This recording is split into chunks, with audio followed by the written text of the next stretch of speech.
It's that time of day. It's time for a new show. This in alpha stages. It's an alpha show called Streaming Idiots, brought to you by that chief idiot, Tom Sinclair. Coming up on today's show, we're going to be looking at a couple of different venues where PCs that do streaming have been installed. It's going to be a lot of fun. It's going to be right here on Streaming Idiots, coming right up.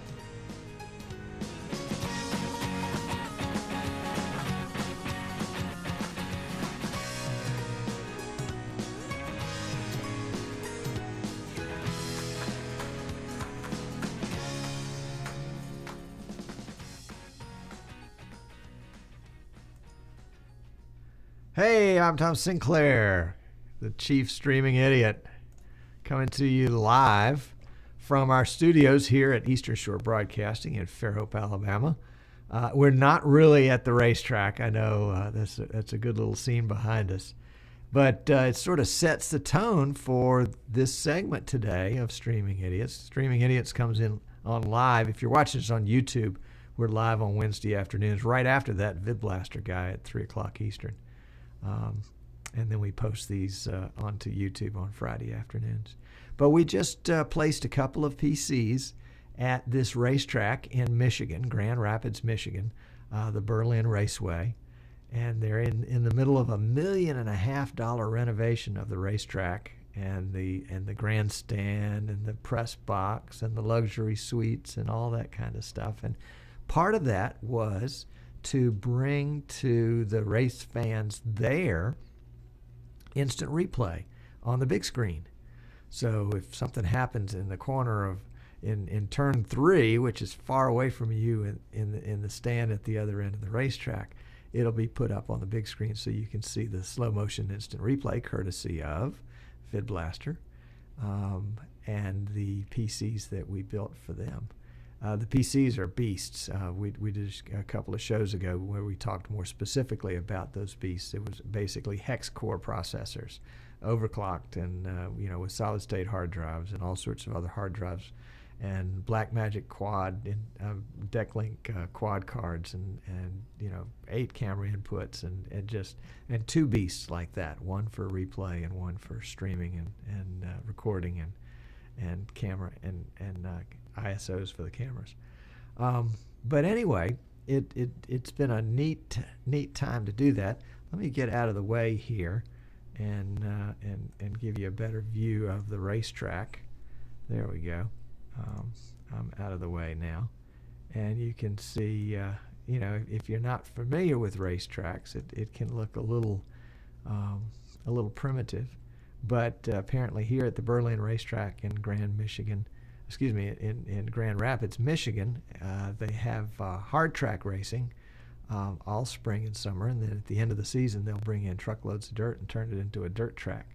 So it's pretty cool. And that's the Berlin Raceway near Grand Rapids, Michigan. And let's see. I think I've got a shot. Yeah, here's a shot of some of the guys. They're building a new press box there, and they haven't gotten it complete, so they've stuck them in this big shed. and that's Nick on the right, and Luke in the middle, and Brad on the left. And I don't know if you can see right in front of Brad a couple of rack mount PCs, and then Luke's in front of a PC at the very, very back. And they're practicing. They've pulling SDI cable all over the place because they're going to have ultimately 8 cameras. 4 of them are Canon, XA25s, I think, that will be manned, and some will be PTZ cams or PT, pan and tilt. I don't think they'll be zooming, although I need to ask Nick about that. And then some of the other cameras will be wireless cams, one to be used down in the pit area for interviews, and then another wireless cam to go into one or more of the race cars. And so that's going to be a lot of fun. to have the shot. I mean, it's just like NASCAR, and for a fifth of the budget, or a tenth of the budget, or a 20th of the budget, and so it's going to be a lot of fun. Oh, and what is it? The other thing they're doing, they've got a camera that they're going to, and I hope it's not one of their XA25s. I think hopefully it'll be a sacrificial camera, but it's a camera that they're going to put right down at the wall. Let's see, right down there at the wall, on the outside of the wall. So as the cars come by, you've got that real feel of the motion. And then a mic down there that they can switch down to, so that they can pull in the audio from there, so you can hear the cars whoosh, whoosh go by. And it would be a sacrificial camera, because sooner or later somebody's going to hit the wall right where that camera is and knock that camera out.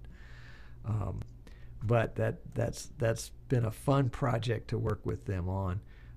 And one of the interesting things about this project is we built the PCs based on specs that were just in conversation about what was going to work. They hadn't done it before in this venue.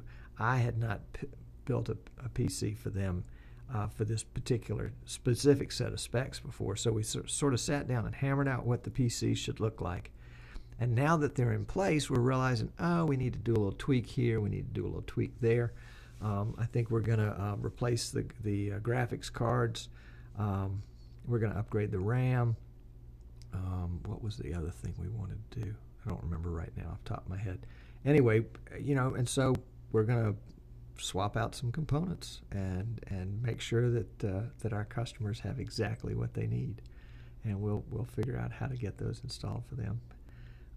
But if you're considering having a custom PC built, and you're worried that you're going to get stuck with what you've got, and you get into a situation where either your needs changed or your needs are not what you expected they were, it's nice to be able to deal with somebody that is willing to have another go at it, as it were.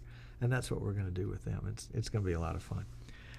One of our other projects that we're working on, in fact, we just Federal Expressed out today, is for the Bowie Bay Sox AAA baseball team in Bowie, Maryland. They are an affiliate of the Baltimore Orioles, and they are putting in a series of systems. Actually, we're not dealing directly with the team. We're dealing with a third party who's dealing with a second party who's dealing with the team. And part of it is going to be for instant replay using VidBlaster. Part of it will be to display there. I don't know if you can see the video board in this shot or not, to display on the video board. And so we built a custom PC for them that has a different set of specs. In fact, I think I've got a shot of it right here before we closed the top on it and popped it off. And it's a rack mount case. We've got right there in the middle at the bottom, which is the front of the case, an Intel 335 series SSD, 180 gigabyte SSD. To the right of that is a cage where we've got a Blu-ray DVD burner. Actually, below the SSD is a terabyte spinning platter hard drive. You can see the Corsair 750 power supply in the top right-hand corner. That's in the back. And then, 32 gigs of RAM. That's the 3 blue slots kind of right there in the center, right below the little silver, the round thing, which is the CPU cooler for the 4770. It's a Asus motherboard. It's not the motherboard that was originally in the specs, but we changed it because we thought, number one, it would be better, and number two, the motherboard that was in the specs wasn't going to work very well. Didn't have enough PCIe slots for what we expected might be needed in the future. So we made that adjustment on the fly and got the Asus board in and popped it in there. And then over there on the left, you can see some lights. Just to the right of those lights is a Blackmagic DeckLink Studio card. And then to the right of it, between the studio card and the CPU cooler, is a Blackmagic DeckLink quad card. Now, the quad card was actually supplied by the client. They shipped it to us, and we installed it for but the studio card we procured and put in ourselves. It's a pretty cool case. I wish I had taken more pictures of it. It's got fans with a little air filter for the fans, and all sorts of other options for mounting more hard drives and things of that nature. And it seemed to be a pretty cool case. One of the things about the Corsair power supply that I really like, this is a Corsair HX750, is that the fan is in the power supply is thermostatically controlled. So the fan comes on when the power supply needs to be cooled down. And during our entire burn-in process, the fan came on, it came on some, but you couldn't really tell that it had come on. It was very quiet when it was running, and it didn't run all the time, which I thought was really cool. Generally, the PSU fans, run at a constant speed, but it was nice to have one that didn't run unless it needed to. Now, the fan on the front of the case, the one that came with the case, ramped up and ramped down continually, and so we had to set it to to just have one RPM setting because it was just annoying the way it made all that racket. And we weren't sure exactly what kind of environment this was going to be going into, whether it was going to be going into the press box right behind the announcers, or whether it would be going into a separate room that might have a little bit more soundproofing. So we can make that adjustment on the fly as we need to as well.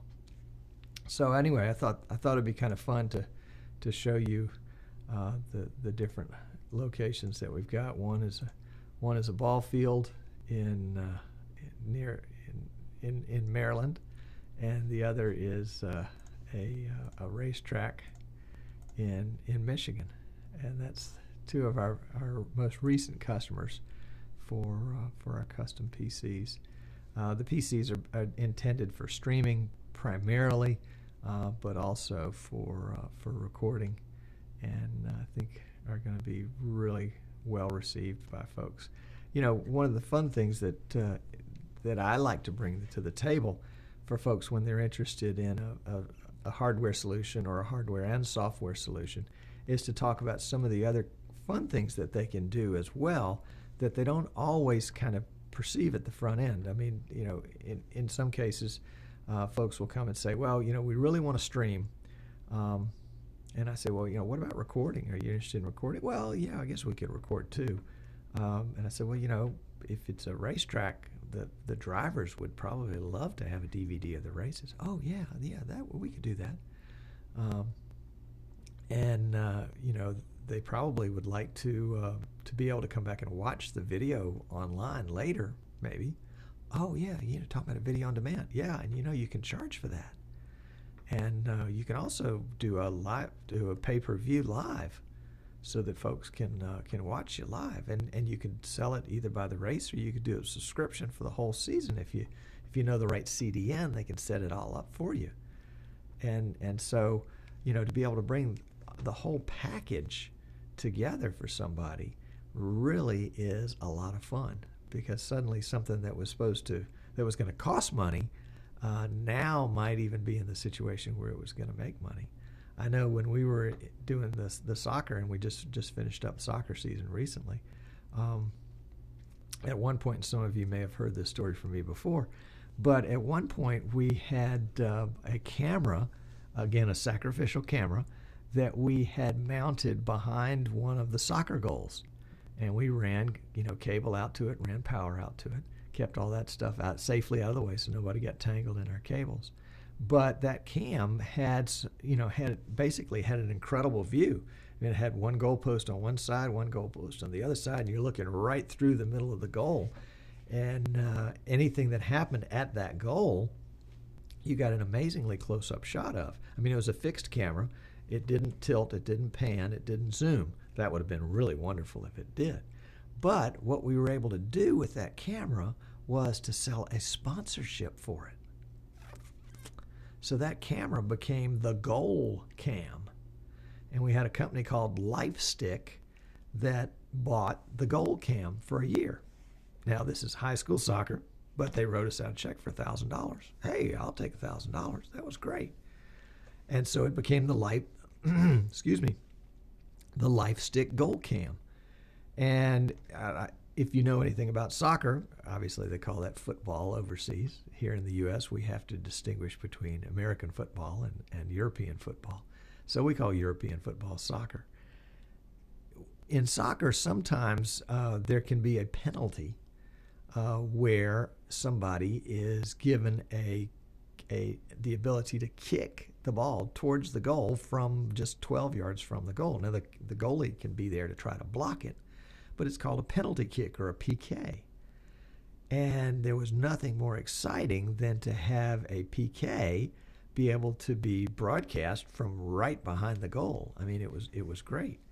And if you know a lot about soccer, you know there are also times when when a game ends in a tie, and you play extra time, and after extra time, it's still in a tie, and you go to what some people call PK shootouts, or kicks from the mark, and basically the teams designate five shooters, 5 kickers, 5 players to come take shots on the goal. They alternate, and the first one to 5 wins. And if you're tied after 5, then you go 1, 1, 1, 1 until somebody finally wins.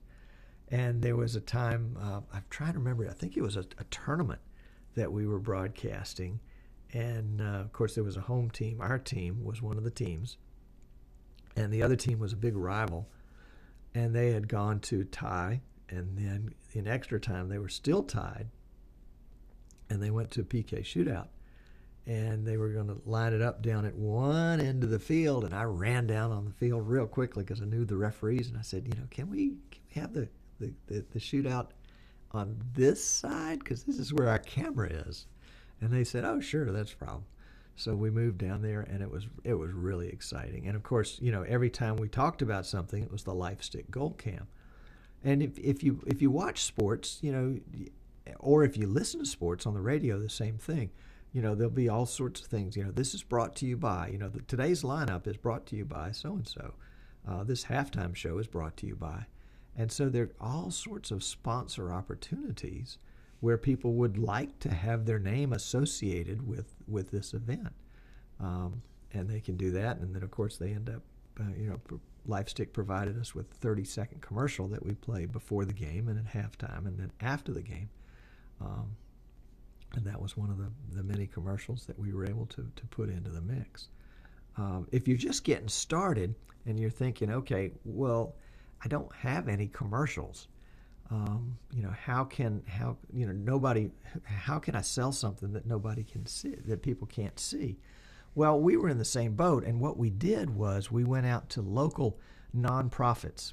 We went to the United Way and the Red Cross and a drug prevention, drug treatment organization, and they already had 30-second spots.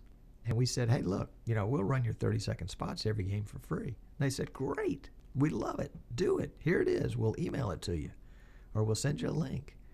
And they did, and we did. And we went to, and the other thing is, sometimes if you can't sell something, you can give it away and then sell it later. We went to a local car dealership and said, we really appreciate your sponsorship of all the activities in our school. And we've got this new thing going on, and we don't want any money from you, but we did want to give you the opportunity to advertise with us on this and let us show you that it really is something that you'll find beneficial in the future. And so, please send us some ads. So they did, and they did. And we ended up with them as a sponsor, ultimately, by, kind of letting them sample it. It's like there was a fellow that made a cookie. I don't know if he's still in business. This was probably 30 years ago. But he was called Famous Amos, and Famous Amos had chocolate chip cookies. And he started out, before he went national, out on the street corner giving his cookies away. And people would say, where can I get this cookie? Well, it's right down here at the store, Famous Amos chocolate chips.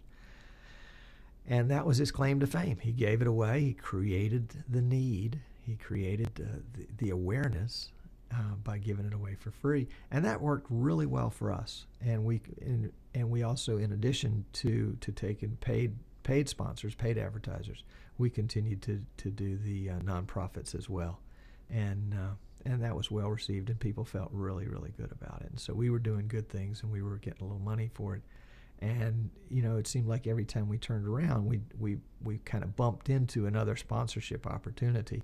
And the key for us in the second year was to really nail those down and to have I guess you would call it a cut sheet, is what they call it in the ad world. But basically our advertising packages or our sponsorship packages, where people could pick not only a 4 30-second commercials during a 2-hour broadcast, but could also sponsor the halftime report or other kinds of things. And so we could bundle different things together, and they would get a discount on the price, and at the same time we would get a bigger ticket because they would be buying more things, kind of like $50. You get 10% off of a purchase of $50 or more, that kind of thing. And that little trick worked really well for us too.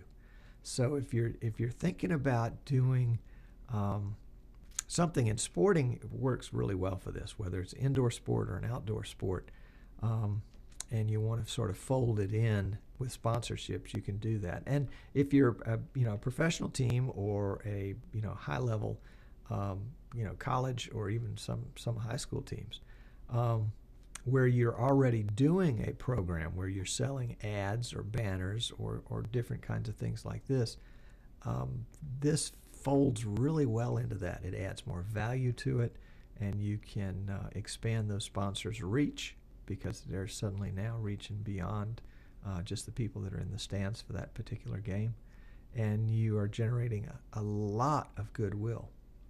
We had in one of our soccer seasons, we had one of the boys' dad was stationed overseas. He was in the military, and he was going to miss the entire soccer season. And it was probably a 9-hour difference, something like that. And so he would get up at 3 o'clock in the morning or something like that and watch the live stream, because that was the only way he was going to get it to watch his son play ball. And that was a great story to tell, and generated a lot of goodwill towards our streaming program for doing that. And to this day, it's been years ago, whenever I bump into that guy, he always thanks me for doing that. So you can do a lot of good things on that from that perspective. But if you're interested in a PC build and then a little bit more, we'd be happy to help you. Shoot me an email, tom@thatvidblasterguy.com. Or actually, you can use tom@streamingidiots.com. I think I've got that email activated now. Let's see. That's really all we had for today's show, was to show you what was going on in those two venues, and then talk a little bit about sports streaming. So I don't think I'll belabor the point, unless anybody in the chat room has got a quick question about that. Oh yes, and you can do, a sport that's getting a lot of notoriety here in the States is curling. And if you don't know what curling is, go Google it. I'm not going to try to explain it to you. I only marginally explain it to you, understand it myself. But curling lends itself very well to live streaming, because you can have a number of fixed cameras that cover different parts of the curling surface. I don't even know what it's called. That's how ignorant I am of the sport. But it's really ideally suited for live streaming. So you think, okay, well, who would be interested in that? You'd be amazed at the number of people that are fans of curling or badminton or ping pong or games that we wouldn't think would have an enormous amount of interest. They really do. And if you've got a passion for it, there are probably other folks out there that do too, and you can bring it to them and have a lot of fun doing it. Well, that's it for this show. It's been great bringing it to you. I'm Tom Sinclair, the head streaming idiot. If you need some assistance, drop me a note, tom@streamingidiots.com. If you are interested in a custom PC build or acquiring software for live video production, I can help you with both of those. I'd be delighted to. And we're getting a note in the chat room. It says, over here in Canada, there's a major player in the curling streaming field named Curl TV. Not much left for guys like us. Well, I am sorry about that. Somebody beats you to the punch. There's nothing worse than that. But you never know about those kinds of things because, the big guys can't do everything. There might be ways to specialize with amateur sports teams or youth sports teams that would raise a lot of interest in the local community. A lot of things were on that one. Well, I'm Tom Sinclair, the streaming idiot, the head streaming idiot. It's been a treat to bring the show with you today. And look forward to seeing you again next week. Again, if you're watching us live, thanks for tuning in. If you're watching it on YouTube, we hope you'll subscribe, and we'll be posting these YouTube videos on Fridays afternoons. So on behalf of the whole group, it was Streaming Idiots. We had a lot of fun. Thanks.